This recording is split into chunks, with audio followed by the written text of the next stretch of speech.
James Williams had seen it all.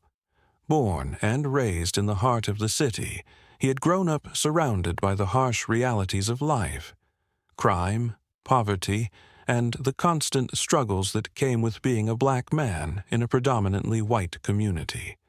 He had always tried to rise above it, focusing on his education, his family, and the dream of one day making a difference in the world. But he never expected that his dream of serving and protecting his community would come with so much resistance from the very people he was trying to work alongside. It was a crisp Thursday morning when James, dressed in his freshly pressed suit and tie, walked into the police station with a sense of pride. He had just been appointed as the new chief of police for the very department that had once felt like an enemy to him. It had taken years of hard work, countless hours of schooling, training, and community service, but here he was, ready to lead. The fact that he was a black man in a position of such authority made this moment even sweeter.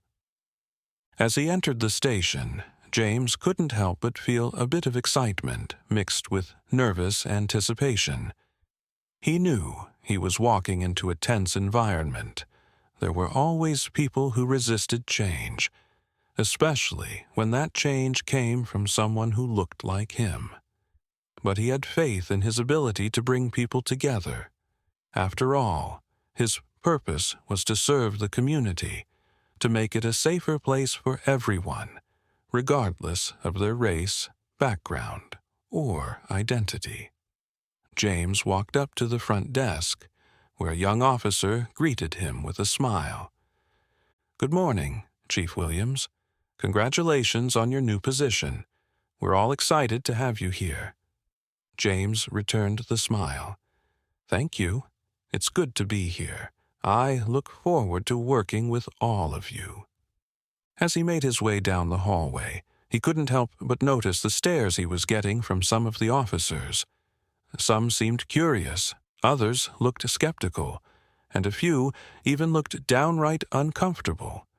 But James had learned long ago not to pay attention to those stares.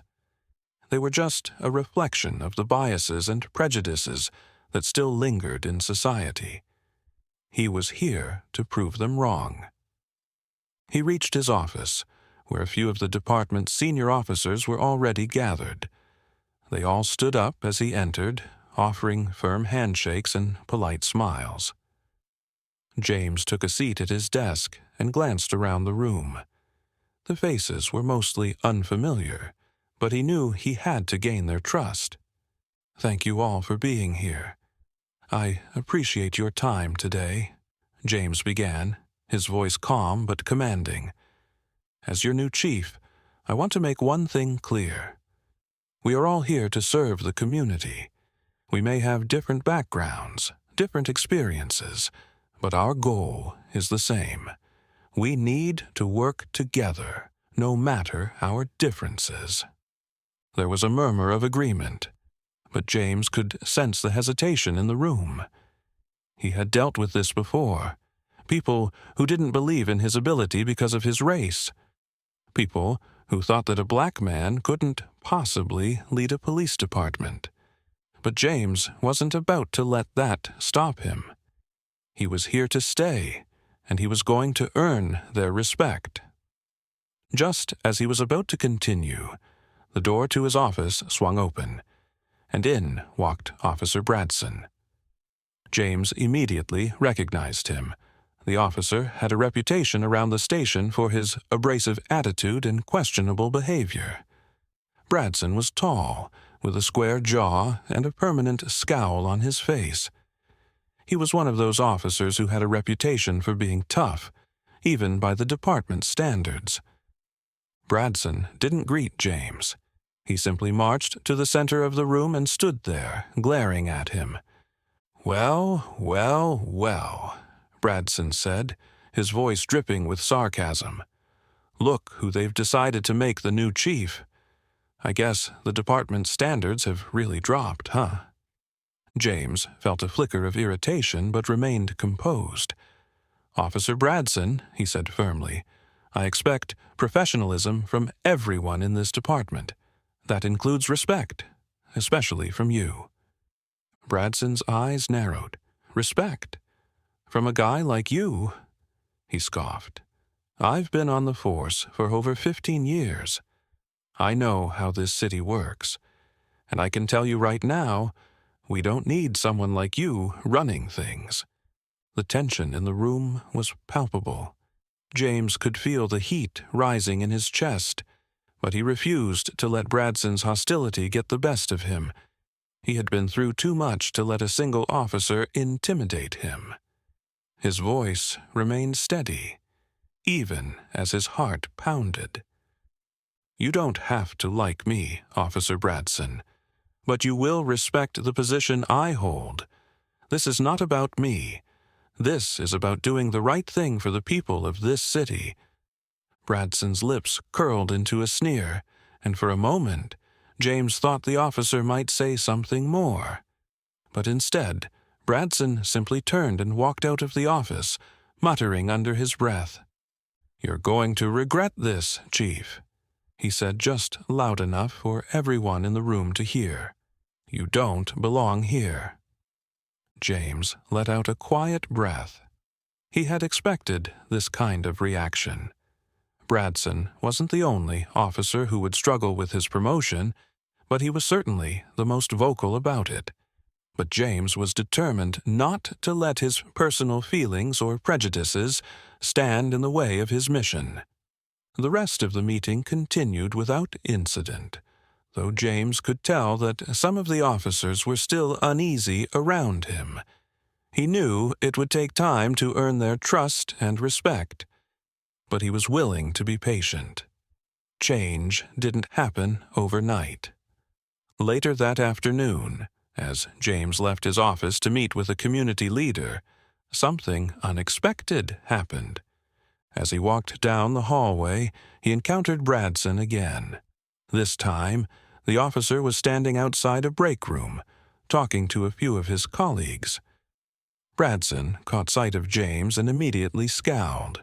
"You think you're some kind of hero, don't you?" Bradson barked. "You think just because you're in charge now, you can tell me what to do?" James stopped in his tracks. "I'm not trying to be a hero, Bradson. I'm just trying to do my job. We're all here to serve this community, and that means working together. If you can't get on board with that, maybe you should find a different line of work." Bradson's face turned red. Without warning, he stepped forward and slapped James across the face with a force that made James's head jerk to the side. The room went silent. For a moment, James was stunned. He had been slapped by an officer in his own department, and the sting on his cheek was a bitter reminder of how far he still had to go. But instead of reacting with anger, he took a deep breath and stood tall. "You really think that's going to intimidate me?" James said quietly, his voice steady. "You're going to learn that I won't back down, no matter what you throw at me." Bradson's eyes widened, and for a brief moment, James saw hesitation in his expression. The officer seemed to realize that he had gone too far, but his pride wouldn't allow him to back down. "You'll regret this," Bradson spat. "Just wait." James didn't flinch. "The only thing I regret is letting you get away with this. But don't worry, this won't go unaddressed." As James walked away, he could hear Bradson muttering angrily to his colleagues, but he didn't care. He knew he had made the right choice by not engaging in violence. He was the chief of police, and he had to set the example for everyone in the department, even if it meant enduring disrespect from those who didn't understand what he was trying to accomplish. A few hours later, James was sitting in his office, reviewing some case files when the door opened. It was Laura, his assistant, and she looked concerned. "Chief," she said softly, "I just wanted to let you know that Officer Bradson has filed a complaint. He claims you provoked him, and that he was just defending himself." James raised an eyebrow. "Defending himself?" he repeated. "He slapped me." Laura nodded. "I know, but Bradson is a senior officer, and he has a lot of influence in the department. He's claiming that you instigated the situation, that you were disrespectful to him. He's also telling everyone that you don't belong here, that you're not fit to lead." James stood up, his mind racing. He knew this wasn't just about one slap. It was about undermining his authority, challenging his position. He couldn't let it slide. "I'll deal with it," he said firmly. "This will not go unnoticed." Later that evening, James met with the Internal Affairs Unit to address Bradson's complaint. The investigation was swift, and within a matter of days, Bradson was placed on administrative leave. It was clear that his actions were not only unprofessional, but also a direct violation of department policy. James had stood his ground, and the message was clear. Disrespect would not be tolerated, no matter who you were. As the investigation into Bradson's conduct continued, James received an outpouring of support from many of the officers who had been skeptical of him before. They respected his composure, his professionalism, and the way he had handled the situation without resorting to violence or intimidation. The next time James saw Bradson, the officer avoided eye contact and didn't say a word. James knew this was only the beginning. His leadership had been tested, and he had passed. In the end, James Williams learned a valuable lesson. Leadership wasn't just about holding a position. It was about earning respect through actions, not words. He had faced adversity head-on, and though it wasn't easy, he had proven that change was possible, even in the most resistant environments. He was the chief, and he wasn't going anywhere.